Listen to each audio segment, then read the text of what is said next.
जय गुरुदेव.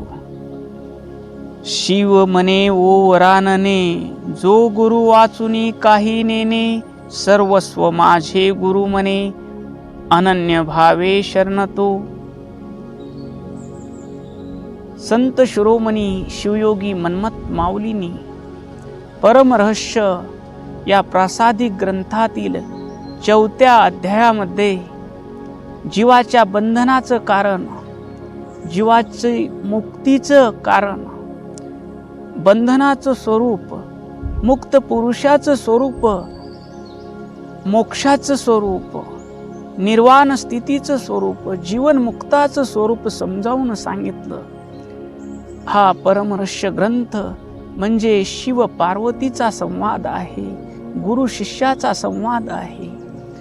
कैलास शिखरी रम्यस्थळी, अशा कैलास रम्यस्थळी भगवान शिव बसलेले आहेत आणि त्यांच्या चरणाजवळ हे विज्ञान जाणून घेण्यासाठी, परमरहस्य तंत्र जाणून घेण्यासाठी भगवती पार्वती माता बसलेली आहे.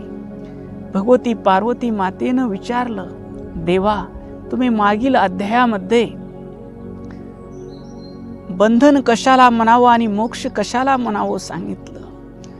आता या बंधनातून जो जीवाला सोडवतो त्या गुरुचं स्वरूप मला सांगा.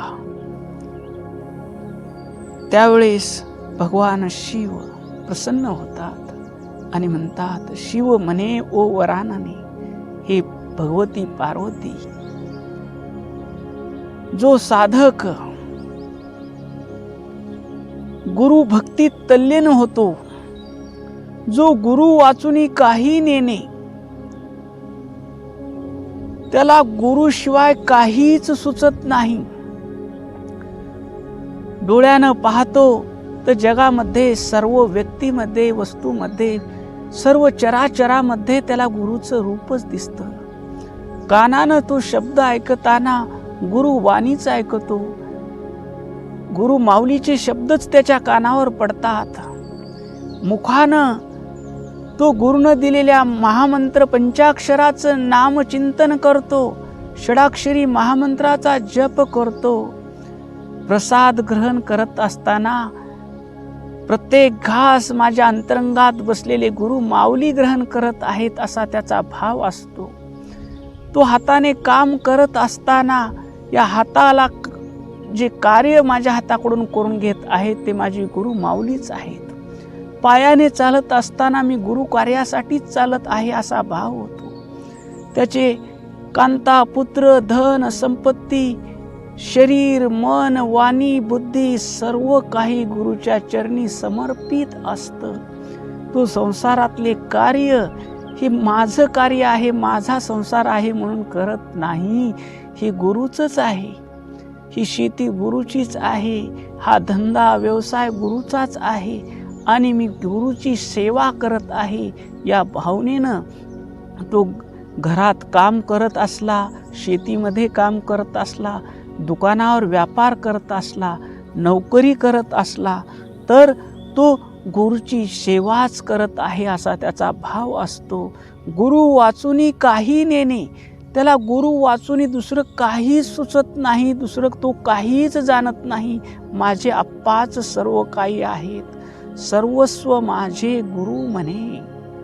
पुढं माऊली म्हणतात, सर्वस्व माझं शरीर गुरुचं आहे, माझं मन गुरुचं आहे, माझी बुद्धी गुरुची आहे, माझी वाणी गुरुची आहे.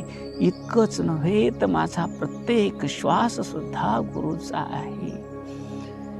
त्याचं चालणं, बोलणं, खाणं, पिणं सर्वामध्ये केंद्रस्थानी गुरुच असतात. गुरु आत्मा आणि हा देह अशी अवस्था, इतकी गुरु भक्ती त्याच्या ठिकाणी असते. सर्वस्व माझे गुरु म्हणे, गुरु वाचुनी काही नेणे, सर्वस्व माझे गुरु म्हणे, अनन्य भावे शरण तो. अनन्य म्हणजे ज्याला दुसरा मार्ग, त्याचे मार्ग सगळे संपलेले आहेत आणि फक्त माझे गुरु आणि मी, गुरुच्या चरणावर आपला मीपणा समर्पित करतो आणि तो गुरु स्वरूपच होतो असं या ओवीतून भगवान शिव भगवती पार्वती मातेला सांगतात. ओम शांती शांती शांती.